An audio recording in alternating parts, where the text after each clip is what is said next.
The Drop with Frank and Brian is officially brought to you by Switch Suspension. Switch Suspension specializes in all vehicle chassis components.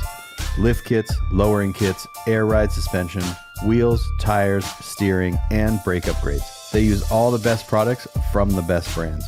And these guys are truck guys. You roll into their parking lot at the shop and they all drive custom vehicles. So they use their products that they sell on their own vehicles. So if you guys are looking for anything for your vehicles, whether you're just starting out or you just need some replacement parts or whatever, give them a call or visit their website, switchsuspension.com. Hope you enjoyed this episode of The Drop. If you like these podcasts and all the other content we create, head on over to our websites and purchase merch. Purchasing merch keeps us going and creating more content. Our websites are grinder-tv.com and livelifecustom.com. We really appreciate it. Now on to the episode. Oh, there you go. Hi. I thought I already clicked that earlier. I thought I was prepared too, and then I went to turn the camera on, and I had no memory card in it. It wasn't measured right. It wasn't. Yeah. Oh man, one of those mornings, huh? No, it's just I always just think I'm more ready than I am. Yeah, well, that's same. I'm the same way. When are we ever truly ready, really? I'm not ready for next weekend. I was going to say, welcome to the pre-Forbidden Fantasy show of The Drop here. Yeah, my anxiety has not kicked in yet, which is strange. So it's either like just going too smooth or I'm just I get really bad anxiety around the show. Yeah. Yeah. Well, I mean, it's a big thing. It's a big thing, but it's not a big thing because I mean, it's not like Lake Paris big, you know. Then that's where my anxiety comes from. Oh, it's PTSD basically. Big time. Okay. All right. I'm waiting for the phone call from to Avi saying we can't have it. I'm waiting for the phone call saying, there's construction on the grass. I'm waiting for I just wait for the devastation. Right. And was there ever devastation at Lake Paris that brought you to this point? Yeah. Oh yeah. When the cops shut it down. Oh, that was it. That was the moment. That kind of changed. One. There was one where the security company that we hired beat up one of our own staff. Oh wow. Yeah, what was the scenario there? The scenario there was the security company was just a bunch of like meatheads. Yeah, rent-a-cop type people. You know what I mean? Like just waiting for something to happen, and this meatheads. The second something happened, it was a guy in a bright yellow shirt that said staff, and he was trying to drive his car to the office, and they were like, "No driving," and he's like, "Well, I'm staff," and they're like, "No driving." So he started driving, and they basically used that as a thing to pull him out of his car and Dang. Yeah. So ever since we started throwing the show, I'm just I tell Paris, I tell everyone, I'm like, look, nothing's going to happen. All these people here are we know them. There's not going to be anything crazy. And then the one year that there was something crazy, that even though we had it under control, it was, yeah. So I just, but it was more the law enforcement security kind of made the problem worse kind of thing. Yeah. They, and I can see it from their eyeballs, not the rent-a-cop people, but the real cop people. When that happened, it was 2 police officers that we had to hire just to stroll around. They see probably 1,000 people around this thing. And so they're like, this is about to get really bad. I could see that. Yeah. So, yeah. But then the problem is they put out a radio thing, saying, we're at the Lake Paris Fairgrounds. There's only 2 of us here. There's 5,000 people here about to get crazy. And then that call went from San Diego to Sacramento. Really? Yeah. It was this crazy thing. And they showed up, SWAT, shields, marching in, and then nothing happened. Wow. But well, yeah, like you said, I mean, to be fair, you can see that it's a massive amount of people, and I've been in situations like that, at different car shows or concerts or shows and stuff. Yeah, I could see that. It could be intimidating. You're real close to losing all control. Right. Because you know what I mean? But in reality, it wasn't a bad situation. It was just a fight. The people were surrounded. We escorted the vehicle out, but who was it? It wasn't a club. It was just some people. Oh, okay. And it's always those kind of people who get rowdy, the most rowdy is when they're not like in a club. Like, yeah, I'm just gonna say that they're not in a club. They're not really in the scene. They just sort of roll up. You know, it's a show that they're gonna go to, and it always seems to be that way. Yeah, locals. Like when we're at a run, a lot of times it's locals, or non-club people, and then they antagonize someone in a club, and then the whole club is like, oh no, that's our guy. That makes a ton of sense. And then it happens, but yeah, you know, there was no metal detectors at Paris. Like there was everyone there probably had guns. It's Paris, California. Yeah, you know what I mean. So yeah, well, not only that, but like, you know, it's always been kind of a funny thing about like the security checking in cars at shows. You know, some are a little more harsher than others. I came in at the very, very, very, very tail end of the whole Paris thing. I mean, I attended the show for all those years. Yeah. But being on the other side of it, I only did that 1 year, so I got a very small taste of it. Mm-hmm. But I could imagine, you know, like, you know, I don't know. What was the Forbidden Fantasy show like? A little more strict on checking cars, a little more lenient? So we always did. The first year we were at Paris, we only rented the Carnival lot, which is just off to the side. Mm-hmm. Then we rented the entire area. Every year they kept on adding more things we had to do. And then I remember the 1 year they said, well, we're going to you need to hire security and they need to check the cars. I said, well, I don't want. Oh, like outside security. Yeah. Okay. And I said, well, I don't want security rummaging through people's cars, opening their doors and all that stuff. Right. So I said, we'll have a security guard standing there while we do it. Okay. And so I remember the first year we did that, we had so much alcohol that we took. I mean, we had a truck parked there, and it was overflowing with the alcohol that we had to take from people. That's hilarious. You know, because they were just coming in, and if you hit it really well, we weren't gonna like take it. But if it's just sitting in your back, if you're just sitting in your back seat, that we're gonna take it because the security guard's right there, and that's his job was to do that. So funny. Then the next year, we barely got anything because everyone was hiding it better. Right. Speaker boxes. Yeah. Like little cubbies, compartments, and everything. Yeah. I remember all that. So, I forgot where I was going with that. Like the security. Like my question was like the Forbidden Fantasy show more lenient on checking than other shows, that kind of scenario. Yeah. Oh, I mean, other shows now, if you're a spectator, you're usually walking through, you know, metal detectors. Mm-hmm. Depending on the venue, really. Right. And that's another thing I never really get to experience because we kind of like exist in this thing where we're vendors a lot of the time and kind of like have a different, way going into shows. I don't think I've ever really experienced actually being like a spectator going through that stuff. Yeah. I remember Scraping the Coast was one where there's so many spectators. And I remember walking by on like Saturday morning, walking by the spectator entrance, and there's like 24 metal detectors and these lines and this crowds, and I'm just looks like a concert or something. Like a concert, yeah. Yeah. But yeah, that's just we were really lenient because it was us doing the most of the security detail. Mm-hmm. But yeah, and then at the Avi, they have their own security. Mm-hmm. You know, it's funny. I got a couple of messages. Hey man, is there going to be security overnight in the showgrounds? I'm like, yeah. It's a hotel casino. There's 24/7 security. He goes, yeah, but in the parking lot. And I go, if I tell you no, where are you going to park your car? Right. Are you not going to come? Are you going to park in the parking lot? Are you going to park in the parking structure? Because it's the exact same as parking it in the show. Yeah. You know? It's probably safer in the show because it's actually like fenced off. Exactly. That's what I said. I was like, bro, it's safer in the show. Than anywhere else. Security's not going to stand by your truck 24/7. Right. You know, but they're also, he's like, what he said something about valet. And I'm like, if they valet your car, it goes into the parking structure. Right. No one's standing by your car in the parking structure. So, yeah, you know, you take your truck to the grocery store. It's the same thing. Exactly. Yeah. Yeah. I forgot where I was going to go with that, but yeah, getting ready for the show. Do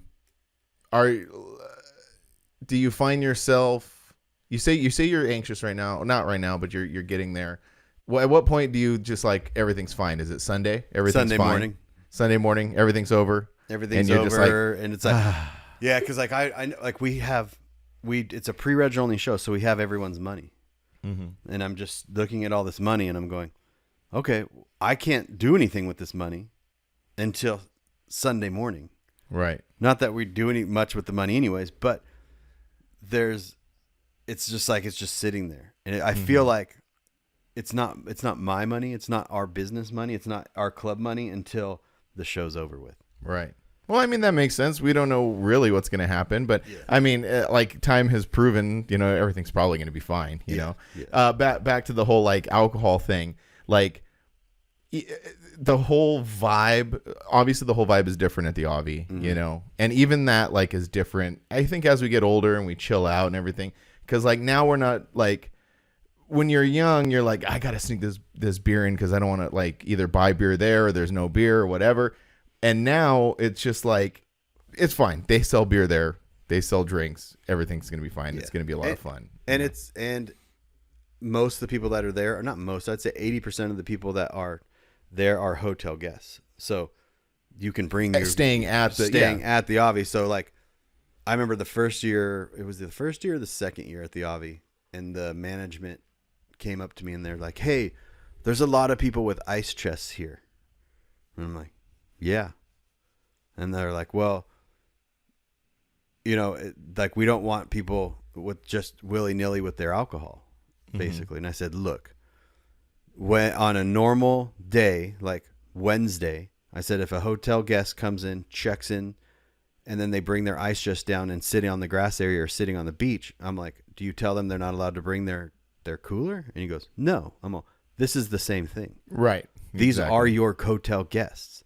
So do you want people to have a wristband on that are hotel guests, and then they're the only ones that are allowed to have an ice chest? Because I guarantee you no one's parking outside of your hotel and walking through your casino with an ice chest. Right, yeah. These are hotel guests. Yeah. So I said, I don't want to be that person. I said, but this is the reason we left Paris. We left Paris because they kept on pushing rules and rules. And I said, so if you guys are just going to keep on pushing rules and rules, we just won't have the show. So the decision's up to you guys. Yeah, and they changed their and they're like, oh yeah, pretty quickly. That's fine. Yeah, and I never want to be that person that tries to like pull rank or like we're here, like your benefit is us. Like the Avi is not going to close if we don't have our show. Right, exactly. They could just be like, yeah, don't have it. But also, like you said, they're hotel guests, they're customers. You know what I mean? Like, and again, they wouldn't do that to a normal customer. Yeah, exactly. I think for them though, like, but then again, like they this is not the only show that they throw at the Avi. They throw other shows, so they're used to it. Because I could say, oh well, it is a little intimidating when there's cars everywhere and people walking around. But this is something they do all the time, and that's the best part about the Avi and doing something at a hotel casino thing, because they're used to the crowds, so it's not a surprise to them. Whereas like if you host it. If a venue that's not used to crowds, we'll say just a parking lot or whatever, and they see all these people, they kind of get, they might get nervous. Well, it's the same thing like the Paris and when it got out of control with the security guards. Yeah, like it can be intimidating for some people. Yeah, exactly. So that's what I tell people. They're like, hey, can we do this? And I'm like, you can do whatever you want until they tell you can't. Right. Because we're not the security at the Avi. They're the security. So if you do something wrong, which people have, and they have gotten ticketed, they have gotten pulled out of their room and kicked out of the venue and banned from the Avi. I had no idea that happened. Yeah. Whoops. Yep. Yeah. So, that's what I tell people. I'm like, if you go and you mess up, like at Lake Paris Fairgrounds, let's say you went in and you damaged something. Well, that's on us. We have to like do, but if you go into the Avi and you damage something, like you're just gonna get kicked out from them. Yeah. So. Yeah. I don't think. I mean, there has been a couple instances over the years, but I think for the majority of the time that everything's been pretty cool and everybody's been pretty chill. It's just a real chill, fun time. I'm really looking forward to it. This weekend, Laughlin, Nevada. The Avi. When are you getting there? Thursday. Oh, okay, cool. Yeah, I'm getting there Thursday.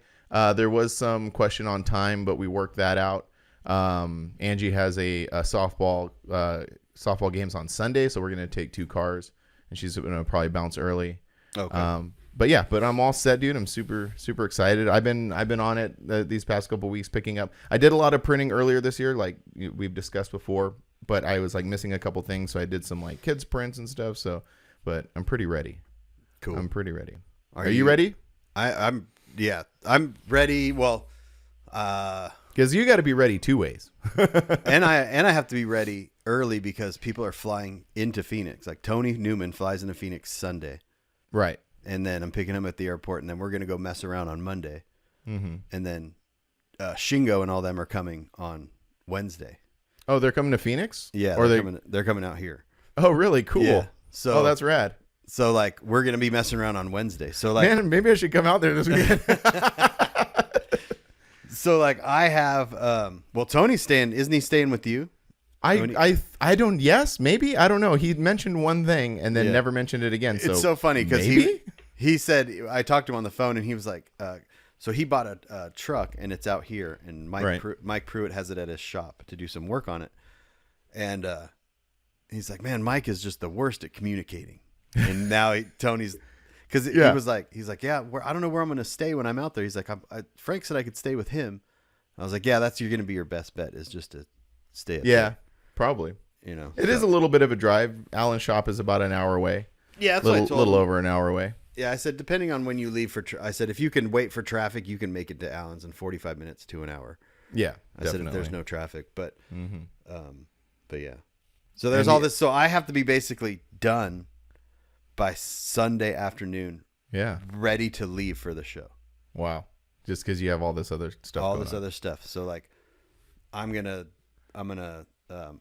doing the floors in the trailer. That's been That's what I was going to talk about that next. Yeah. You've been a trailer mechanic for the past few days. It's been wild, longer dude. than that. Well, so I pulled all the floors. And we have a 24-foot enclosed trailer, and I pulled all the floors out of it because they were just cheap wood, and there was holes in it from years of cars falling through it, and just the Brents. Brents and many more. Even my Tacoma last year was like wanting to fall through the trailer. So I was really? like, there was like plywood, other wood on top of wood. It was real bad. Uh-huh. So I was like, oh, you know what? I just need to. So I ripped all the floors out. And then this was last week. And then I'm looking at stuff. Don't ever rip the floors out of your enclosed trailer because you're going to get scared.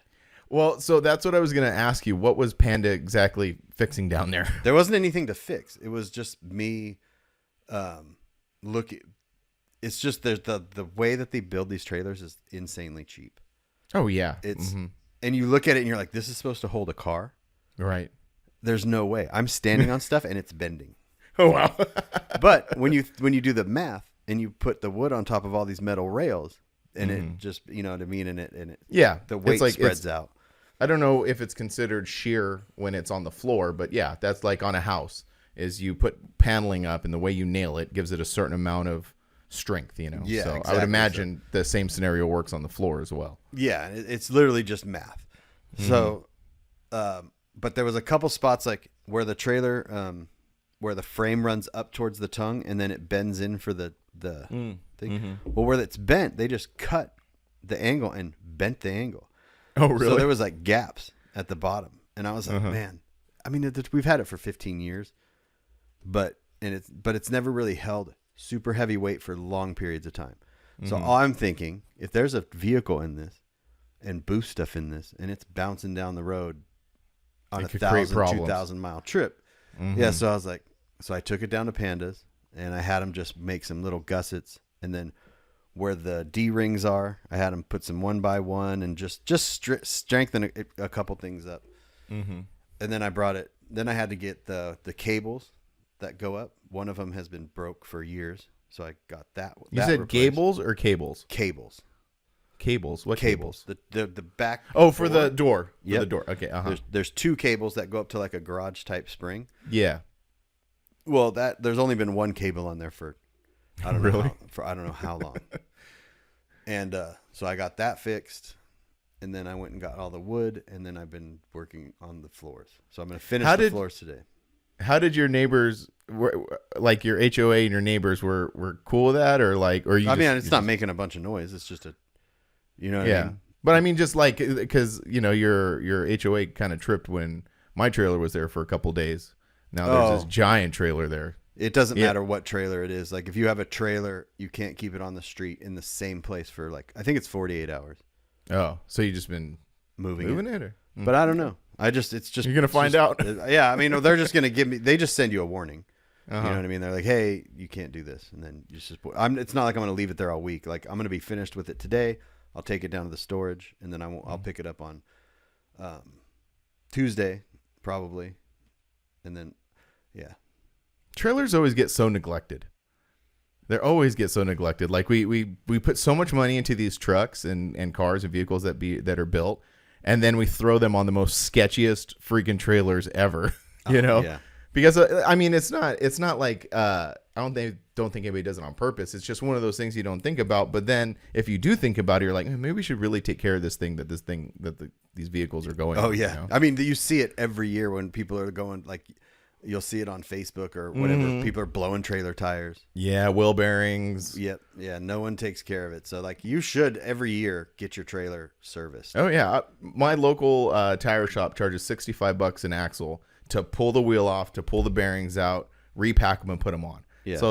So on my single trailer, it's a $65 insurance policy. You know what I mean? Yeah, basically. And you use your trailer a lot. Yeah. You know what I mean? So it's just like, it's so worth it. It's because imagine being, you know, we've experienced it almost. We have. You know, well, we experienced it with Doug's trailer, and that wasn't necessarily a trailer problem. That was more of just a bad problem altogether. Right.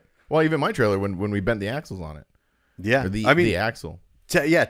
And we knew about that 2 years before that. Right. You know what I mean? That's what I'm saying. Joe was like, I think that something's wrong with that.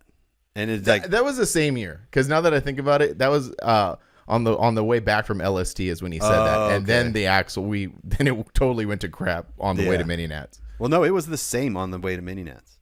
No, that's what no. your trailer axle on the way home from LST was cambered out. Yeah, yeah, and then we rehooked it back up, and then went out to North Carolina, which is crazy.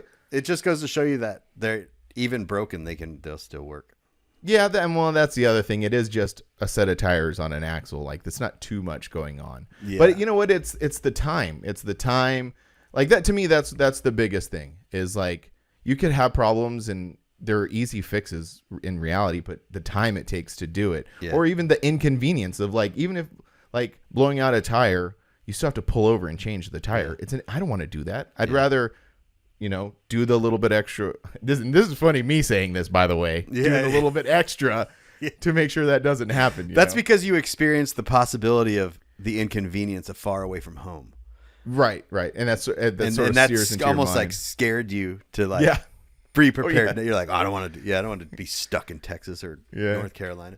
But also when they build these trailers, they build them with the cheapest, most sketchiest things. Like they're just trying to get him out the door. I don't think the guy's still around, but the same guy who built the club enclosed built my trailer. Oh yeah. I was trying to Google that trailer company. Do you remember the name? AZ Techs. AZ Tech. Tech or Tex? TEK, I think. Okay, Tech. Yeah, there you go. And I was trying to Google it, and I found an old forum post about people just being like, "This trailer is a piece of crap." But then there was people on there. They're like, "Yeah, like the biggest problem with those trailers is like, even on this one, they use really thin, like 1/2 inch by 1/2 inch or 1 by 1 square tubing, and they run all the wires through that, but they don't deburr the edges of it, so the wires so it just rubs through. Yep, and then the electric goes to shit. Wow. So, and then they use cheap tires. They use cheap. Do you think that guy's still around?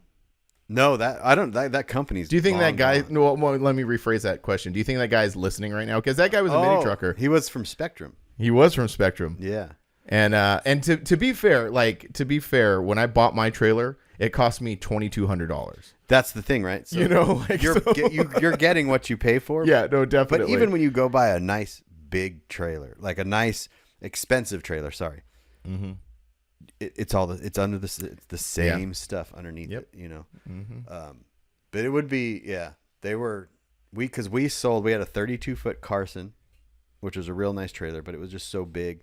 Not a lot of people could tow with it, and it was kind of useless, you know? Mm-hmm. So we sold that, and then we bought the 24-foot trailer, this one, and we bought 2 car hauler trailers, all from the same company. Yeah. And it was funny because the 2 car hauler trailers were identical, except there was angle iron different ways on the loading deck. So like on the trailer that NorCal housed, the angle iron is like this. So if you lay a truck out, you're laying it on top of the angle iron. Oh, wow. Like the two supports that run through the center. Right. Yeah. No, the trailer you have is the same way. It's The trailer I have like is like this though. Oh, you were saying. Theirs is like you were saying this. it was like an L. Yeah. Oh, that's a pain. The in the one I butt. have is like this. So Right, right. It's a little lower. It's Yeah. not as high. It's not as like a doom. You know what I mean? Like this Yeah. is like this. That's hilarious. That's Yeah. funny. But yeah, big trailers. My family has a 32-foot enclosed, and it's like when my pops bought it. It was a really nice one. It had 8-foot ceilings in it, diamond plate floor. It had the track system. We used it maybe 2 or 3 times because it's just too freaking big. Like it's just big. too much. Yeah. It's Yeah. just too much. Yeah, it is too much. And like this one is just, it's perfect. This one, I've been inside it a lot the last 2 days. You've gotten really intimate with it. I only cut one piece of wood wrong too. Also, Also, I was going to ask you about that granted, because I've never used a saw, like like a circular like saw? a circular saw. Went and bought one, all this stuff, and I'm out there Went to using town. a tape measure. My Dylan from Eye Candy that works at Eye Candy Paintworks, he lives around the corner. He's the one that took the Tacoma home that day, Right. and he's a woodworker by trade. He makes all these wooden benches, so his garage is decked out in all these wood tools. And he's like, "I'll help you this weekend. Just let me know." And like, I was like, I don't want to wait till this weekend, so I just started doing it myself. Yeah. That's Yeah. cool. It's I only fell through the deck one time. What do you mean? Like when there was nothing there, you walked and fell through? so there's nothing there, so you're walking on these things. Yeah. Well, I put all the plywood down, just like laid it down, but not like it's supposed to be because there's the fender wells, like you can't. So I started at the front of the trailer with the first piece, got it on, second piece, third piece. When I was doing the second to the last piece, had the wood up and I was moving it, and I stepped back and missed the thing completely. Oh my god. And just fell to the ground with the wood on me like this. And so now I'm sitting on the trailer deck with the wood like this, and I'm just like, that could have been real bad. Yeah. Because if I got caught in between the axle right there too. Ooh, yeah. Ugh. Yeah. No. Hey, you survived. Did you when you fixed it to the beams? Did you like pilot drill them first and then put the screws through? No, Or you did didn't just need use to. the They existing just new holes. It went right Just through with self-tappers? That's how thin the metal is on the Oh, wow. the metal going across. Wow. I mean, they don't go in like super easy. Yeah. You know what I mean? But it takes like some force and a second, and then they go in. So I see. yeah, they don't Right go on. in. They don't go in like butter. That's for sure. So you're gonna add trailer repairman to your resume? Yeah. Now I'm a landscaper. Oh yeah, that's right, landscaper. Yep. Did the backyard. Trailer and repairman? now trailer repairman. Yeah. So now I got and That's cool. yeah. The thing about that trailer in particular is it kind of creates an optical illusion because it's a 3-axle trailer. Yeah. I never you keep saying 24, and I imagine that thing being 32 because it just looks big. Yeah. But then when you hook it to your truck, you're like, oh wait, that's not that big at Yeah. all. I thought it was a 28 for the longest time. Mm-hmm. You know, I was like, oh, it's because we had a 32 triple axle and it was huge. Right. And then, this one I was like, oh yeah, it's a 28 probably. I just never measured it. And when I finally measured it, I was like, oh yeah, it's 24. It's got 3 axles on it because it's 3 3,500-pound axles. Mm-hmm. I wish it was 2 5,500-pound axles. Right. Well, would save money on tires. Yeah, save money on tires. It's just, yeah. You know, I remember when we bought it. I don't know why they made it a 3-axle trailer. I don't know. Even the trailer guy that had fixed all the brakes and all that stuff last year, he was like, that suspension system on there doesn't really even work. Oh, really? Yeah, he's like, it's like some old Weekend Warrior. Remember that company? Mm-hmm. I guess they got sued for this problem. Like they were using the same type of suspension, and is it not leaf suspension? It's leaf suspension. but Oh, it's I like see. like the center rocks. Oh yeah, it's like a float. Yeah, it's like a floating. Yeah. It moves. Yeah. I have trailers like that Yeah. too. So Speaking about leaf springs and stuff, you fix the leaf springs on the Titan, and now oh yeah. it's Should like a have done dream. that a long time, a long time ago. Like, Yeah. just didn't realize over time how saggy the leaf springs on the Titan were. Mm-hmm. And so I had the leaf springs re-arched. They put an add-a-leaf in, and I hooked the trailer up, and it's like it's not there. That's awesome. Yeah. So like before, we would put your trailer on the Titan, and I would need to put air in the airbags, and that shouldn't be the case. Right. And I found that out when there was no trailer hooked up to it, and I was driving down a dirt road, and it was bottoming out, and I was like, "No, this is not good." It looks good too. It's like sitting a little higher now. Yeah, it'll Like settle a little bit, but it looks really nice now. Yeah, with it all like new suspension and white and the big trailer, it looks tough. Now It the looks motor's super gonna tough. blow. Finally. Yeah, everything's new on thanks it. for all this work. Yeah, That would actually be kind of funny. It would, no, actually. not funny, but a little bit. it would be expected at this Yeah. point. You wouldn't be mad at it. I wouldn't be mad at it. I think it just turned 366,000, Damn, that's cool. and we're dumb enough to get in that thing and drive it to North Carolina. Oh yeah, Yeah. Oh, hey, we're in it to win it, dude. Oh yeah, We're in it to win it. yeah. But one question, and this is like some behind the scenes thing. Are we gonna try to do 2 episodes today? So How do you I was feel about thinking that? about that. I was like, I don't know if I have enough to talk about to do 2 episodes today, and it might get a little real boring. But Okay. I was thinking that we're gonna be home the Sunday after Forbidden. Do you want to? Well, I mean, we can. I'm down. I'm not gonna do anything. I'll be home probably around 2 or 3. I'll be about the same. Yeah. Yeah. So like, I'm down to do just an evening episode and just recap the show and Okay. throw it up. Yeah, I'm down. Yeah. Because Sunday, to kind of go over, because people are listening Monday, the shows this weekend, to kind of go over the scheduling of things. Friday is rolling. Yep. Saturday's the show. Awards is Saturday, and then Sunday, just pack your stuff up and head home. Yeah. Which is kind of nice. Like it's definitely nice. Tearing down the from the booth perspective, tearing down the booth, getting all put away, spend Saturday night, have fun, and then just kind of like casually get up. And last year Angie and I stayed for a little bit, and we went down to the pool, and it was me, Angie, and Donald. We're having ice cream. We're just eating ice cream in the jacuzzi. So that was pretty fun. But yeah, so it's just kind of like a casual thing towards the end of the weekend. Yeah. So Thursday, I want to set the booths up on Thursday night. That's what I was thinking. Well, yeah, I was thinking Friday morning, but I definitely want to get them done like first thing. No, I wanted to get them. Because I can't. I'm not gonna. I don't want to mess around. With Oh, that's right. anything Yeah, on Friday, you're not so- gonna have. Yeah, And your booth is in the corner, more not in the corner, but on that side. So like, and then I want to move. I was looking at pictures of last year. I want to move your trailer down a little bit, and then put walls on it. Because remember last year, every picture of my truck last year was like, yeah, I had all the junk, stuff in not the back. junk, but So I the want to stuff. be cognizant about that this year. Right. Because I want cool shots of the truck. And Yeah. Anyways. No. That's. I mean, hey, that's what. And we it's gotta nice talk through because this stuff. we could wake up Friday and not have to worry about setting the booth up. I like that idea. And now, so they're way behind the scenes. My kid has a practice that Thursday, and Angie wanted to be there for that. So there was a point before we decided we're going to take 2 cars. She's like, well, how late would you mind leaving? And I was like, I don't want to leave too late. At one point it was like we were going to leave at like 7:30 at night. Oh, It's yeah. like, that's too late. We're going back and forth, but then we finally decided on just taking 2 cars so I can leave Thursday morning. You should. Yeah, you should. Because I think I'm going to try to be up there around noon. Thursday. Yep.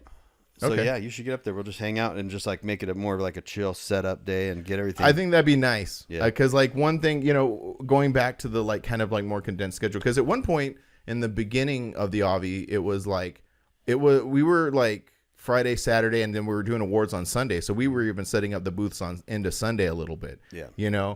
And as that, which was cool for like selling and stuff, but also kind of like Sunday became a big. You mean going into Saturday, setting up the booth? I can't remember. Yeah, maybe. Well, you said Sunday, so No. What I'm saying, we would the show, since the awards were on Sunday, we'd go into Sunday and set up the selling. Yes. Yeah, that's setting up. Sorry. Yes. Yeah. That's where I got confused. I was like, I don't know. I was set. Yeah, exactly. And now Friday has turned into basically a show day. Right. So like the way that this is going to go, like I already know where Severed Ties is parking. They're moving their whole thing. So we're going to park them on Thursday night. We're going to get them out of the way. Mm-hmm. And then that way we don't have, they're going to have like 60 vehicles there. So that'll eliminate the need for rolling in 60 vehicles on Friday. Mm-hmm. But then people just like, they'll roll in and then everyone's just hanging out like it's a show day. So yeah, I want the booth open on Friday. I'm down for that. Sounds good to me. Yeah, that's the plan. So it's essentially a 1 day show, but it's still now a 2 day show. Right. And then what I was saying is essentially like in the beginning, it was almost like a 3 day show. Yeah. Because we were setting up Friday, selling on Friday, selling on Saturday, selling into Sunday, and then breaking it down. But then that made Sunday like kind of like a little hectic. Yeah. Trying to roll everybody out and break everything down, and that was hectic. Yeah. So yeah, no, I think this is that's the move. And then last year I came in on Friday and I felt behind. Yeah, you rolled in and right in the mix. Yeah. Right at the wrong time. Yeah, it's like, when you show up back in the day when you would show up to a truck run on Friday at like 10 at night. Oh, everyone's already drunk. And you're like rushing. And they're all annoying. Everyone's already drunk and annoying. But then you're trying to get drunk too. You're just like, I'm just trying to set my tent up. I'm just trying to. Yeah. I remember I would roll into something like that and be like, leave me alone for like an hour. Because I need to like get acclimated to this. I need to set my thing up because I know once I start going, I'm not going to want to do that later. So I need to get prepared now. And then I was like, then I'll be out there and I'll catch up with you guys. I was the complete opposite. If I got there on a Friday night at a run, I don't care about setting up anything. I want wheels on the ground, having fun. But anyway, that's me. Yeah. But yeah. So that's a good plan. How it's going to be, your truck. You're going to be bringing your truck again. Yep. Now running and driving under its own power, which is really fun because last year it debuted the year before that at the 30 year at Prim. Yep. As just sort of like, a shell of a vehicle, basically? Yeah, it was. It was basically, it was that because it didn't have floors. It had one floor. One side of the floor was in. Right. And the other side of the floor was just open. It had the wrong bumper on it. All this stuff. It's when I started learning about the different years of bumpers and the differences between Tacomas and 4Runners. And and then it came to the Forbidden Show as more of a complete truck. Still not really a shell, but more of a completed vehicle. Yeah, all the sheet metal work was done under in the bed. The sheet metal work was done in the cab. Mm-hmm. Yeah, and now it's like a running, driving thing. And now it runs and drives and cruising around. Well, no cruising. Well, around. I have it apart. I have some of it apart right now because I have the front bumper off because when we were doing all the work, all the chemicals were just spilling out all over the bumper and stuff. Oh, So it was just all stained up. So I'm Scotch Brighting that, getting that all fixed. And then I hit the guy up across the canal here that has all those 4Runners. Mm-hmm. And not for right now, but I'm going to get all OEM sheet metal from him. Oh, you're not going to do the aftermarket stuff? No, because it's just like, I was like, well, so OEM Tacoma stuff is way more sought after than OEM 4Runner Well, it stuff. fits better. Well, no, I'm just saying. Oh, you mean specifically Tacoma stuff is harder to get OEM wise than 4Runner. Because why is that? Because people don't want 4Runners. Oh, I see. They want 4-wheel drive 4Runners. Mm-hmm. They don't want they don't care about 2-wheel drive 4Runners. And they're not trying to make them like nice like people make Tacomas. They're just whatever. So yeah, I'm gonna get the OEM hood and OEM fenders, and after Forbidden.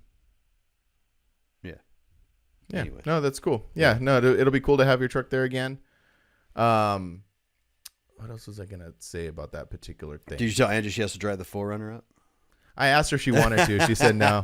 I actually floated the idea, which maybe. I don't know. She might. You just got to pull it out and just leave it right next to the Camry, and then she'll look at it and go, Yeah. Why not? I know. Yeah. See how she's going to be listening to this today. So maybe Angie, bring the 4Runner out. I'm trying to get. Yeah, why not? So I have a truck out now, so now everyone has to have a truck too. You're pushing it everybody else. I told Joey, I said, are you bringing your truck? He's like, no, I didn't plan on it. I'm like, why not? Right. I was like, bring it out. And he goes, well, you said at one point in time that it's our show, so it didn't matter if our club vehicles were there. I was like, yeah, but that's changed now. Everything's changing. Yeah. Yeah. Well, we're going to have a few club vehicles there. One in particular that I'm pretty excited about. Yeah. Well, here's the thing, Art. This is where I feel bad because these club vehicles are coming from far. Like Devin's bringing his Mazda from Canada. Oh, yeah. Oh, really? And not just the Canada cool. right above us, the east side. Yeah, he's from like Manitoba or something, right? Yeah, so he's got a long drive. So he's bringing that, and then the other one you're talking about is not technically coming from far, but he's coming from far. Right, and she's the whole coming thing. from far, the whole thing. Yeah. So now I'm like, oh, there's people like in SoCal that aren't bringing their vehicles. I know. I'm 3 hours away. Yeah, and I'm like, yeah, but it's hard with the booth, right? You know, it definitely. Imagine if you had like a truck that also could tow the trailer. I know. Well, and also look cool. It would hold on. Alleviate this whole thing. Right. Well, I don't know. We're getting there. Yeah. Maybe. Huh? Yeah. What? No. That would be super sick. Yeah. Well, one step at a time. But I don't know. Yeah. Maybe I'll put some more thought into it. Because that is silly me. The truck runs, drives. I just paid the registration on it. Like everything's ready to go. So why not? What you do is you just strip everything out of your trailer to a minimum. Mm-hmm. And then just pull it with the 4Runner. I've tried that before. It doesn't work very well. Oh, it will work just fine. Nah. It would. Anyway, think about it, You're Angie. used to your Titan and stuff towing that trailer. You're not used to something that has less power towing the trailer. And taking like the time, being patient with it. Yeah, I think it'd probably be okay if I was very patient. Dude, I've seen those 4Runners tow travel trailers before. Yeah, I know. You know what I mean? Like that's the thing. Like with the Titan, even towing the big trailer, like loaded down and stuff. I don't go very fast, but it's still capable of doing it. You just can't go very fast. Right. Yeah. Yeah. So the thing about the show is we have questions. We have a lot of questions. Oh, actually. do we? Yeah. Oh, should we do the dropping in? Yeah. Let's do that. We haven't done that in a while. All right, here we go. Ready? 1, 2, 3. And drop. Dropping in. Drop in. Drop. I dropped everything. I knew the drops would come. And for people at home wondering why we 1, 2, 3 this, because we can't hear what's. Yeah, I don't even know what's going on. Is it over? It's over, yeah. All right, cool. Welcome to Dropping In. We haven't done this in a while. But so we have a lot of questions that we have left over from last week, but then I got a new question today that is relevant to our conversation today, which is the Forbidden Fantasy Show. It's a good one. So this person wants to remain anonymous. Let me see if I can guess who it is by the question. I don't know. I don't think so. No? I don't even know if you know this person. Oh, okay, cool. Okay. So this person says, I have a hot take question I'd like to ask y'all. Anonymously if possible. We got you. John Doe. Am I the only person who thinks show shirts need a major shift in artwork? Is anyone else tired of the same old layout? It's almost always two vehicles laid side by side with some variation to the background. I feel like my closet is full of the same shirt, and the last few shows I've been to, I didn't buy the show shirt because of that reason. Your alternate shirt at FFF last year was, in my opinion, the best show shirt, in quotation marks, I've seen in a long time. Simple, clean, and nothing like the others. Are we ready for a reboot? Please be ready for a reboot. I wonder what this person thinks of the alternate shirt this year. I think, well, I mean, yeah, because it's essentially what they don't like about the other shirts is a bunch of trucks laid out. Well, it's not 2 trucks. It's 4 trucks. Mm-hmm. You know what I mean? But it's also not super detailed. It's just like line art, basically. But I think more specifically what he's talking about is 2 trucks like this, very detailed. Like the artwork is really, really similar for all the shows. Yeah. And we actually like talked about this in the club text the other day about how, you know, basically, to say it, between Rezo and Forbidden Fantasy started that whole look of the show shirt for our scene. I mean, that has existed in hot rods and like other scenes and stuff like that. But for the mini truck scene, for mini truck shows, and also to be fair, like Rezo did it, and there were also other river runs that did it. But they, like an old river run shirt, if you remember from like the 80s, was very like hand drawn, very cartoony. Mm-hmm. You know, I think the Forbidden Fantasy Show was the first one to like not like kind of get away from a cartoon to more of an illustration. Yeah, if so that's correct. if people pay attention and go back through our artwork, there's so many details within the artwork that are relevant to the time back then. Mm-hmm. And like just it was always fun, like going over there and planning the shirt out and being like, well, what's happening now? Like, Michael Jackson just died. Right. And so let's put H1N1. That was the same year. Yeah, exactly. So we've kind of gone away from that just because things in the world have gotten, I think, a little more serious than back then, maybe. Yeah, that's true. Because at one point, for I think it was the 2009 Forbidden Fantasy show, you had Obama smoking a joint with there was during the economic crash of 2008, and so it was very. If you were to take that now, I think, and inject that into the ether, I think that would upset some people. Yeah, and it's not necessarily like an offended type thing. It wasn't like. Well, I'm not saying like even now. Like I'm saying like if we did now, like I'm not really worried about like the offended thing. You know what I mean? What it is just it's an entire change in the landscape of everything. You know? Yeah. No, I totally agree. And I think it's me now. I'm older, and I see where things are a little bit more serious, and like I don't think that some things should be joked about sometimes. Versus back then when I just didn't even care and then right, like, whatever. So now we just kind of they're just a little different now. But yeah, I think that whoever said that is kind of right. You know, because the reason we put 2 cars on it is because we use our own club cars. Right. And I don't know a lot of people that do that with their shows. Usually they'll put like whoever won best of show last year, or they'll just pick random vehicles out to have them, you know. But I really think the having the one shirt that's the 2 cars and having fun with the artwork, and then having the other one that we can kind of not do that. Yeah, I think it's really cool. So yeah, this is our second year of having the alternate art. I think it's really cool because it kind of gives you a choice. I do agree with this person that like the I feel like when I wear the alternate art shirt, it's more like a like an everyday wear. No. Let me rephrase that.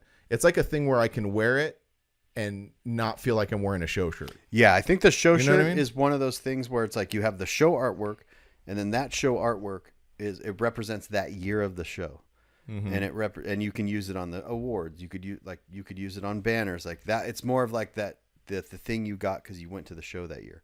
But then like a souvenir. A souvenir. Yep. And then but the alternate show shirt, you don't have to do that. You can just. It's more like a branded shirt, kind of. Exactly. Yep. Yeah. Then that's kind of.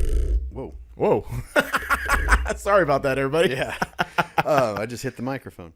But yeah, I think that's the direction that we've kind of gone to. Because honestly, like Brandon, who owns Fuel Market, and myself, we've kind of learned. We're both are learning in this whole apparel game. You know, with the stuff he does and stuff I do. So it is kind of cool to have these more, I want to almost say grown up t-shirts versus like a cartoony, you know what I mean? Yeah. T-shirt. Cause like that, and that's where I feel it is. Cause it's, I see where that person's coming from. Yeah. It's kind of cartoony. It's kind of, I don't want to say childish, but no, I wouldn't say childish either, but it's a show shirt. Like, I'm trying to figure out how the way that I want to say this. It's like when you put on a show shirt, you're basically just saying like telling everybody, hey, I went to this show. Yeah. You know, and with the alternate type shirts, it's not like, hey, I went to this show. It's like, oh, that's a cool design. Yeah, exactly. I think that's what it is. More to it. Yeah. And I have another hot take about it. So I think what differentiates our art from a lot of other show art is also the person who draws it and the person who makes it. We've used the same artist for the last 20 something years. Brandon has printed them for the last 20 something years. I think also what happens is, and this is a bigger, I don't want to use the word problem, a bigger thing on the East Coast is because everybody uses graphic disorder on the East Coast. Yeah. So you have all these shows using graphic disorder for their show shirts by the same artist. So that's when they all start looking similar. Yeah. But then also you have all these brands who make like shirts who also go to graphic disorder, who also use the same artist. Yep. So now you have all these show shirts, all these brand shirts, those when they start all looking the same to me. And I'm not saying that in a negative way. I'm just saying that's just an observation. You know? Yeah, no, it's definitely an observation. Yeah. Even with my artwork, you know, like I did the headlight and the tailgate artwork because I want to get away from just using an entire truck, Right. full color. You know what I mean? Because that's what everyone else is doing. So when you're walking through, imagine you have all these vendors and you're walking through all these vendors and you've got shirts that say F your mom and you've got shirts that say, you know, hate me because you ain't me. And then you got, you just have all these very similar things. And then like you have to make something that people stop and go, that's cool. Right. You know? And so with the skeleton type stuff, that's what I noticed is people were that, but then you can't just do them all like that. You have to do the alternate ones too. And I think that's like where the show shirt comes in. It's like the alternate one. But yeah, the artist thing too is definitely important. Like trying to find an artist that's different, that doesn't look the same as everybody else. And yeah. And also it just also could be like a thing where it was like, shows who make the shirts maybe don't put a lot, like it's not that they don't put any thought into it, but it's not like a main thing. So they're so focused on throwing the show, getting the venue, making sure everything is in order, making sure all the registrations are done. So you get to a point where it's like, oh, we need a show shirt. Yeah, take those 2 trucks, throw it on there. Yeah, you know what I mean? And so that could like, also the shows in Texas, we'll make Texas stuff. So it's like the shows in California, we'll make California stuff. And it's like I've always been, here's the bullet points. Go off these bullet points. And this year's show shirt with Steve's truck and the blue Colorado is, I didn't want it to look like last year's show shirt. So last year's show shirt was very animated, you know, with the characters on it, and it was very colorful because it had 2 trucks with graphics on it. And this year, both trucks did not have graphics, so I was like, let's make it very clean looking, Right. Not a lot going on. But then we added the 2 little characters chilling at the bottom to give it a still like a fun outlook on it. But yeah, I was like, no, I like that. Like I want like a playing card. So when you look at a playing card, it's got 2 faces on it, and that. So that's kind of where we went with that. Yeah, I hope that kind of gives some insight. Maybe some people who throw shows will listen to that. Maybe some people who throw shows will see what Forbidden Fantasy is doing with the multiple art. Maybe take a note from that. Well, maybe not. I think I don't know. Well, here's the question for you. When was the last time you bought an event T-shirt? Okay. Because it's probably the same answer as me. Yeah, I never buy them. No, I bought mini Nats last year, but I bought it afterwards. Okay. I bought it when they offered it for sale online. I didn't want to stand in the line. I didn't have time to stand in the event line to get it. Yeah. And that's the thing is I've never seen artwork on a show shirt that made me want to buy it. Yeah, I agree. I see the artwork and I'm like, oh, that's cool. Yeah. Like that looks cool. But but this is me too, where I get free T-shirts. I make my own T-shirts, so I get them for free. You give me T-shirts. Like my closet is full of T-shirts, so I don't need a T-shirt. And that's probably the other part of this. If I didn't do that, I would probably buy more event T-shirts. Yeah. So the biggest thing for me was over all of the years doing this is they've always been white. And I never wore white T-shirts. Remember when they were all white and now they're all black? Yeah, now they're all black and I still don't buy them. I know. But I think we don't buy them for the same reason. Yeah. Because we have our own T-shirt. We're not going to buy the shirt. But then there's the other reason is I've just never seen one where I'm like, I have to have that. Yeah, exactly. But I'm also, to be fair, I'm not a collector of things either. Like I don't collect things. So I can understand when people collect, if they collect event T-shirts, like that's their thing. Yeah. Then that's totally cool.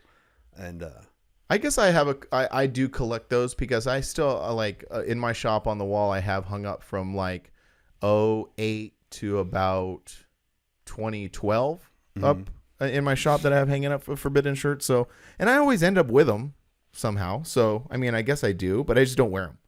I have something if anybody wants. So I bought for some odd reason, and I think I bought this to do this. I have a 2XL tall Dixon Mini Nats flannel. Oh, really? Oh, yeah. Nice. And I just remember going on the website, and I thought it was very cool that Mini Nats did that. Because that's something that no one was doing, right? Dixon flannels is a thing, whatever. I'm not a flannel person, so I don't do that. But they're very like a hot collectible item that people do, and like their designs look really cool. The way do them and all that. But I was like, I want to get the mini Nats one because that's like mini truck and this. But they only had the 2XL tall left. Mm-hmm. And so I was like, I'll just buy that because maybe I'll wear it. Maybe I won't. And I never even took it out of the package. So if anyone's listening and they want a 2XL tall Dixon mini Nats flannel, it's $500. I was gonna say, what's the cost? No. What are we talking about here? It's whatever. I forgot what I paid for it, but it's whatever. It's that. Yeah.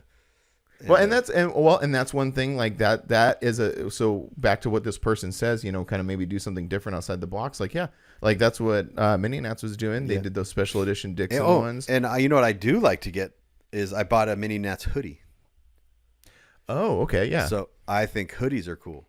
That like I know Brandon's printing some of that alternate artwork on hoodies. And that's what I'm gonna get. That would be a sick hoodie. You know what I mean? Right. So like if I saw sick artwork and it would be I would buy the hoodie before the T-shirt. Yeah, I think because even though I have a ton of hoodies now, and I don't like hoodie weather is like 2 weeks here. Yeah, no, it's over. I saw the weather for next week and where you're at. I'm like, oh, jeez. It's in the 90s. Yeah, I know. Yeah. It might kiss 100. I know. It's May or it's March. But anyway. Yeah. Oh, but also back to the show. I was checking out the weather for the show. That's going to be beautiful. What does it say? Like partly cloudy in the 80s or something? No, 70s. Low 70s. Really? I thought it said 83 when I saw it last time. That's for Monday through Wednesday. So Monday through Wednesday is going to get kind of spicy, but by the time the show rolls around, dude, it's low 70s. Really? It's going to be killer. So good. But anyway, so anonymous person, I hope that helped out a little bit. We got some other ones. You want to keep going here? Yeah, let's keep going. All right. So these were from last week that we didn't get around to, and now we're getting around to it. We'll just start at the top. Okay. We got Built by Budsky. He's all, what are some of your favorite non-US based automotive YouTube channels? What did he say again? Sorry. Sorry.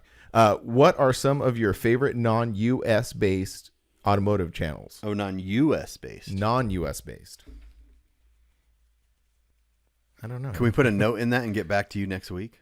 Yeah. Let's put a pin in that. All right, I'm gonna put a pin. Yeah. 'Cause Non-US based. Non-US based. Because I have a few. I just can't. Automotive. They got to be automotive Okay, specific. non-US based. Automotive. Because I like Dropworks is one that I can think of right now. Okay. Yeah. Okay, so we're gonna put a pin in that, and I put a note. Circle back. And then we're gonna circle back to that one because there are things I watch that I just can't think of right now. Yep. And then our friend Slam from Australia, Insta Slam FFF, Slam from Australia. He's all, what does the bag merch trailer, or when does the bagged merch trailer build start? Hey, you were putting floors in it this a couple days ago. Yeah. So I'm looking at the weather. Yeah, 80 on Friday, Saturday 79, partly cloudy both days, 0% chance of rain. Yeah, wind. That maybe we don't know. Yeah, well, it's gonna be windy, 15 miles an hour. So it's always a bit windy breezy. There. It is. It's always a bit breezy. Okay. Anyway, sorry. So Slam asked, when does the bag merch trailer start? As soon as we get a lot of money. Yeah. Because like there is like a dream merch trailer that could happen, where it would be like, because there are trailers that lay flat on the ground essentially, almost, you know. Yeah. But yeah, lay flat on the ground. The wall flips down. Those are so cool. Like when the whole side just the like whole flips side open flips or down and it flip becomes down. like basically the floor. Yeah. And then, yeah, because it would be the ultimate. We've talked about this is just having an area where people come in and hang out. Right. And it's kind of what we're building now. Like in my head, I can see it. I don't know if that's ever going to be a reality or not. Like even the trailer that we're doing now, or that I'm doing now, is like, I don't know if that's going to be like a thing. I don't know. It's not. We're not going to know. We're not going to know what's going to happen until the first time we take this to a show. Right. Because it's either going to be amazing or it's either going to be like, well, this is just it's too much. We don't like it, or we're going to go, this is the way. Yeah. So I have to find out. I'm not going to make any predictions at all. I'm just going to keep going on it. Have you seen those? I don't even know if these are real. It might be AI. It might be a concept or whatever. Or maybe I'm making it up entirely. But the F1 trailers that are double stacked, but then they have slide outs and then they turn into like lounges and like, have you seen those? I saw it once a long time ago. I'll try to dig up a photo and send it to you. But yeah, it was a double decker trailer. The top was like a lounge. Like the bottom like was a big rig trailer. like a big rig. Yeah, I'm talking like semi truck. And the top was like a lounge, and then the bottom was like the garage. But then the lounge on top had pop outs and then things that came down. Imagine it having was something super extravagant, and then you only sell like 5 T-shirts out of it. Well, okay, so that's the thing. 2 things. Yeah. Yes, that's the one thing. And then 2, so you have this giant, extravagant, huge trailer, and then you go to a show like Mini Nats, where the vendor area is big, but it's not that big. And then you roll up and they're like, "Hey guys." Yeah, but I look at like here. Seth's booth. Seth's booth was a trailer, and then 2 deep easy 10 by 20s. So four 10 by 20s. Yeah, so it could easily be done with that trailer and then a 10 by 20s in front of it. You know what I mean? Mm-hmm. Yeah. But yeah. I think when I think about like shows where a trailer would be inconvenient, would be like Intervention. Yeah. Yes. It would be inconvenient. It wouldn't work. But it would work. It would be inconvenient, but also convenient, because remember last year we pulled up, unloaded everything, and then had to move? Yeah, that's true. This time we would just pull up with the trailer, unhook it, and be done. Because it is essentially taking up the same amount of It's taking up 4 space. more feet. Right. Or no, it's taking up 8 more feet, because it's it's 4 feet, and then another 4 feet for the 4 or 5-ish for the tongue. But but then I'm like thinking of mini truck showcase. Mm-hmm. You know what I mean? Like Well, you would just need different booths for different scenarios, really. Yeah, which this is just giving us that option. Yeah. You know? Because I'm even like, to go back to the little thing we were alluding to, even having a thing where you could throw a 10 by 10 booth in the bed of it. Exactly. And that's one version. Like, you don't need this huge version every single time. No. You don't even need to bring 9 designs. No. Have a 10 by 10 with like 3 or 4 designs in it. Well, I was thinking of, because I just released the mini truck showcase video. We didn't even talk that's about right. that. We didn't even talk about that. Jeez. Anyways, I was thinking about that show, and I'm like, next year for that show, if we set up one 10 by 20 outside, it would work for both of our things. We don't need to bring everything. We set like we went way overboard with that show. Yeah. And like to talk about that show in particular, like after that we realized like it'd probably be a better fit for us outside too. Yeah, better fit for us, and that gives up people more room inside for Vic to put more vehicles. Exactly. Yeah. So it's nice to have different options where you can have a 10 by 10 booth where you just like, even in my Tacoma, if I just want to go to a local show, throw a 10 by 10. That's what I'm saying. 3 tubs of T-shirts, and a table. I could fit that in the bed of that truck. So like, and then go. And then you have the 10 by 20 booth. And then we have the 2 10 by 20 booths. And then we have a trailer booth, and then a trailer with 2 10 by 20 booths. Like, yeah, just kind of like adapting to different situations. Yeah, exactly. This is from Oro C10 Club. When is Oro's Forbidden Fantasy show? Because apparently, and I made the same mistake because I said, "Hey, thanks Oro for throwing the reunion." Yeah, nothing to do with it. In our brains, every C10 show is just Oro. All right. That's what it is. Yeah. We only that's what it is. We only associate C10s with Oro and Ronnie. Yeah. So yeah. And we never thank Ronnie. We just thank Oro. Yeah. Right. Yeah. Bacon asks us. Let's see if you could get this one. Okay. What did Wu-Tang tell us to protect? The kids. Your neck. See, I don't know a Wu-Tang guy, so I don't know. No, Wu-Tang is for the children. Okay. Wu-Tang is for the children, but they told us to protect our neck. Okay. That's what I tell my kids to all the time. Anyway, this person says NR_bear_AZ. He says, any new shirt designs for FFF? Yep, we got some new shirts. You have some new ones. You do too. You have your Toyota one. That's not, well, it's new, but I've already had it at a couple of shows. Yeah, I don't know. Whatever. You didn't have it last year. That's considered. Okay, there you go. Yeah, if we're going last year, I got like 6 of new ones. They're all new ones. Yeah. Swing by the booth. Yeah, anybody. Yeah, come to the booth this weekend. Say what's up. Pick up some merch. Yeah, we'd appreciate that. I've got Panda. You won't see you. You'll be out doing show things. No, Saturday you'll see me. Saturday about 10, I'm done. Oh, okay. And it's handoff time to Glenn and Steve and all those guys. Once the cars are parked and everybody's in, I'm done. All right. Yeah. Sophia and Roulette's got the DJ. Sophia's got the raffle. I'm just there to make sure everyone's happy. Oh, also the raffle. The raffle is going to be the crazy. raffle it's going to be great. It's going to be psychotic. Yeah. I mean, it was good last year. We have 9 dual packs to give away. That's awesome. We had 10. One fell onto the red truck. No, just kidding. I'm going to buy another one. It was funny because I still had to get a dual pack for the Toyota. And I was like, I don't want to stop at Switch. So I just grabbed one off the shelf in the garage. And I was like, this will be fun. This will work. But yeah, the raffle's going to be great. So make sure at the show this weekend, you go get your raffle tickets. And there's dual packs, there's tools, there's tons of stereo equipment from Alan Ed's. Big thanks to Chris. Yeah. Yeah, it's gonna be a good one. Yeah. Okay. I have one thing to say real quick. I had some of my notes here. Donald LeBlanc has a coloring book on Amazon. I saw that. Yeah. That's really cool. Donald's always Roulette sent that to me and I was like, man, Donald's always got something going on. You know what, Donald, I know he's listening to this. You still never sent me an invoice for all the keychains and the club keychains, I think. And he made me some like Halloween stuff for decorations and stuff. And like last year, that was like a couple of years he's ago. like, hey man, you never paid me for those. I'm like, you never sent me an invoice. I'm not gonna just guess. Yeah. So if you're listening, he's got a mini truck coloring book. Yeah. On Amazon. I think it's only like $10, something like that. Too, yeah. Yeah. It's super cool. Yep. Yeah, go check that out. Bacon says, what show will the full lift and Bezos be parked next to each other at? So he's referring to the 4Runner in your truck. That's a good question. That's a good question. That is a really good question. Yeah. It'll happen though.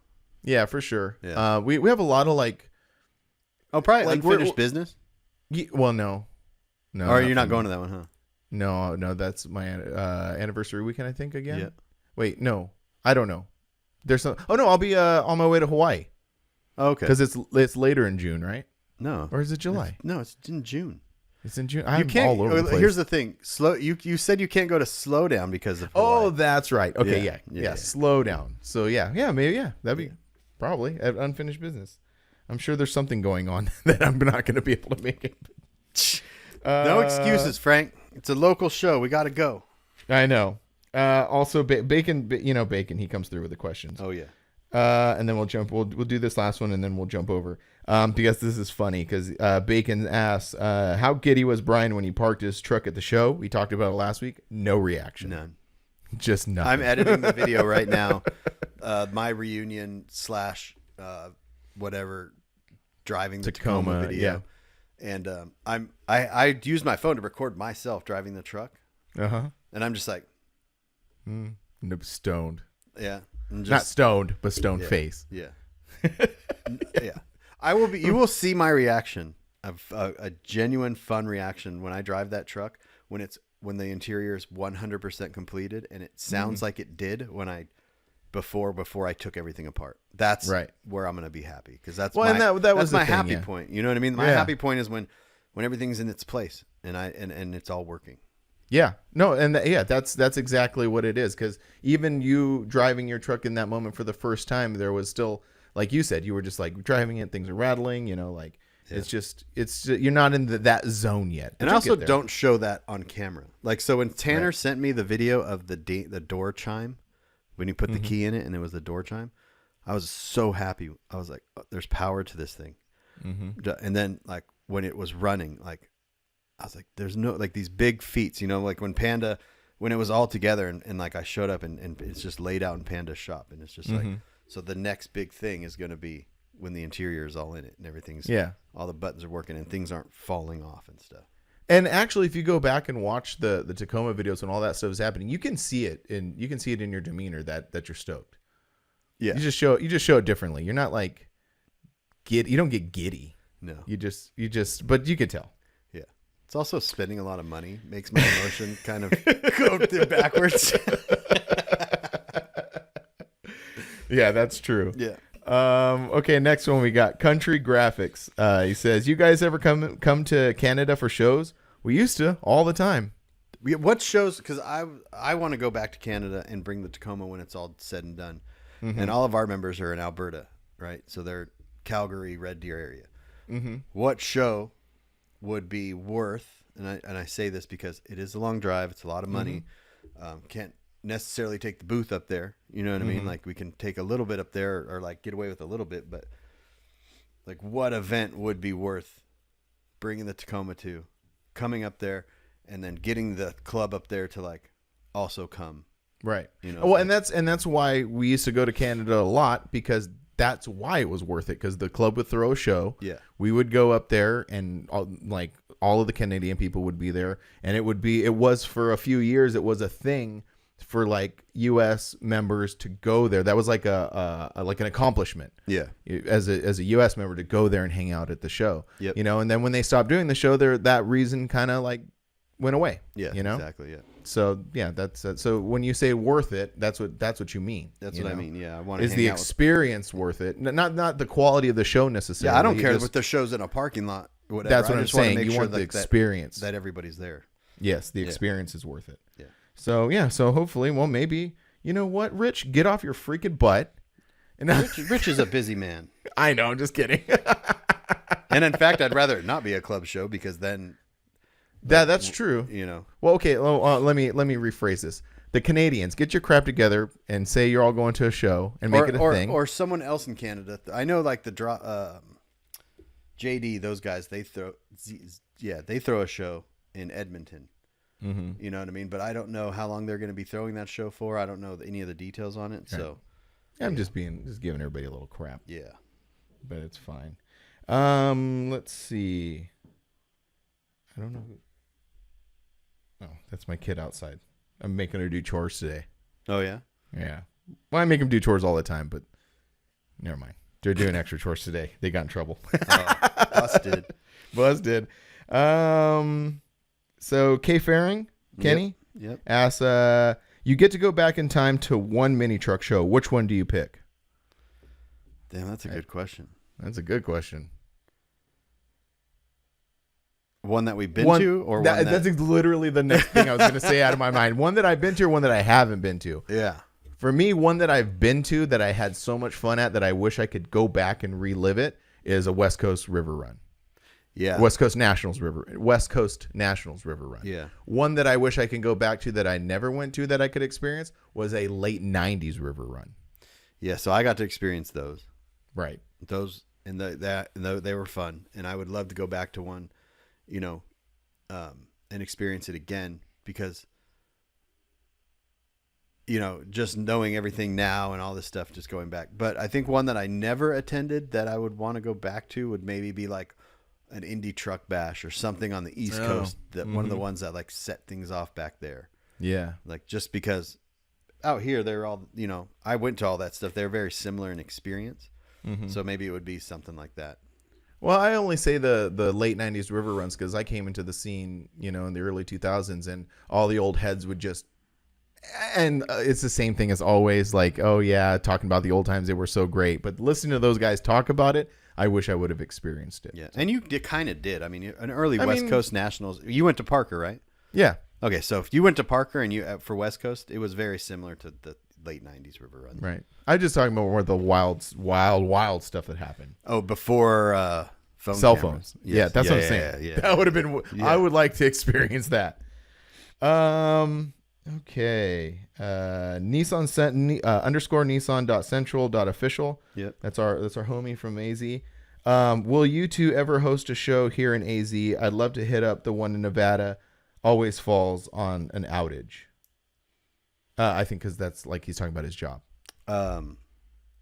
Our show is a stone's throw away from Arizona. Literally. It is on the corner of Nevada, Arizona, and California. Like you could literally walk to California from our show. If you walk through the desert right there, you're going to hit California. Right. And if you went across the bridge, you're in Arizona. So we technically do.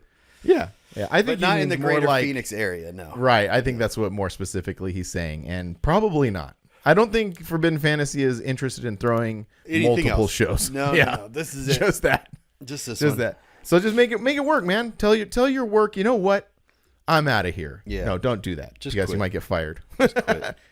Let's see. Oh, this guy. This is a great question from Cash__the_welder. He's all, do you guys still have that banner with the alien and mini truck? Yes, I do. Just go to www.livelifecustom.com and you can purchase one right there. Yeah. Free shipping. There you go. So do that, Mr. Cash the Welder. We're winding down here with our buddy Tyler from Canada. How much merch do we need to buy to win a drop choice trophy? A lot. Heart palms can be easily greased. Yeah. Actually, we could just have Doug make another one and just give it to you if you spend whatever you spend plus the cost There of you the go. trophy. I like it. Yeah. Yeah. He's coming down for the show. Yep. And he asked me about Del Taco because I guess I don't know I think he's flying to LA and driving up. I don't know what his situation is, but he asked me about Del Taco and my order there and stuff like that. So Yeah. I love talking about Del Taco and In-N-Out and California fast food in general. So Yeah. anyway, Speaking of drop choice awards, yeah. we're going to have one at Mini Nats, and it's going to be a custom painted skateboard by Daniel Smith. Oh, cool. Yeah. Really? Yeah. Wow. So I sent him. Thanks, Daniel. That's awesome. He's doing it because he kind of slacked a little bit last year. So last year I sent him a skateboard for Grinder TV choice, and he just didn't have time to paint it, which is I got it to him too late and all that stuff. And then so he texted me yesterday. He goes, "Hey, I have a skateboard here. Was I supposed to do something with that?" And I'm like, "I don't know. Whatever you want to do." And he's like, "Well, we could do something at Mini Nats." And I was like, "You going?" He's like, "Yeah, I'll be there all week." And I was like, "Perfect." So we're gonna have him on the podcast. Nice. And then he'll bring the drop choice board to the podcast. Heck yeah. And then we can talk about it on there, and then we'll give it to someone at Mini Nats. Well, since we're on the subject, and I have them right here, we're also going to be giving these away at Mini Nats. Oh, Yeah. Did you forget about these? yes. Yeah. I did forget about those. I got that one and I got this one. So our friend Doug, oh shit, I almost fucking broke it. jeez. Sorry. Our friend Doug. I forgot he made those. Yeah. So he made them. So hold on. Our friend Doug at Creative House, who does a lot of awards, and he's done all the drop choice trophies. He also made us these Grinder TV and Custom Life Choice awards. But he gave them to us at a time when there wasn't a lot of shows going on. Yeah. And we were like, you know what? Let's just hold on to those things, and then at Mini Nats. So at Mini give 'em Nats, away. we're gonna be giving awards out. So Dude. it's gonna be whatever I like, whatever you like, and then we're gonna have to pick a whatever different one that we we like. both agree on. Exactly. And sometimes yes. that's fun because we either both really like something, or I'll say I really like that, and you're like, yeah, I don't know, man. And then you'll be like, I really like that. I don't know. So yeah, that'll be fun. New Silverado's a Cadillac front ends. No, yeah, terrible. I'm 100% gonna pick one of those. No. God, that's the worst conversion. Anyway, All right. yeah. So we got these. So hold on. I'm gonna be very careful putting these back. Just. It would be you. It would. You can't hear me right now. Hold on. All right. Frank is fumbling around. On the way down, I snagged all my headphones. I know. I too, said so- it would be you that breaks the awards.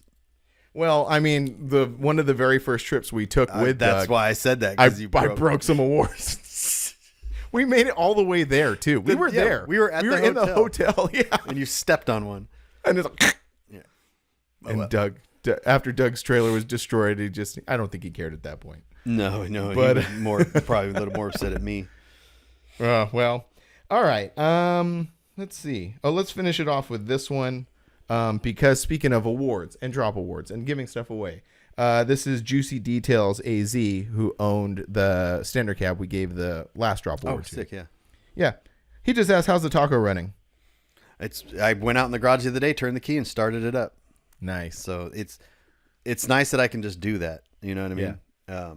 One, because I can't get to we have to redesign where I put the battery.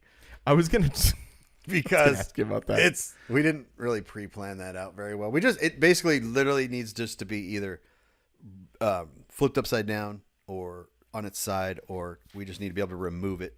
So you can slide the battery down. Yeah. But here's the other scenario for that. Yeah. Truck's laid out, battery's dead. Oh, that's easy. You could How just, do you get out? on the alternator? You can just put a trickle charger on the alternator. Yeah. Yeah. Okay.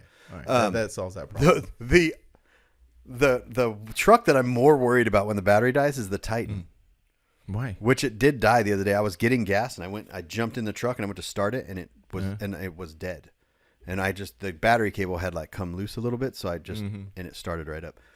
Because a long time ago when I put the new door on that truck, the new driver's door on that truck, I had broke the little clip that goes from the key lock, the outside key lock, to the mechanism to unlock the door. I know. So the rod is not there.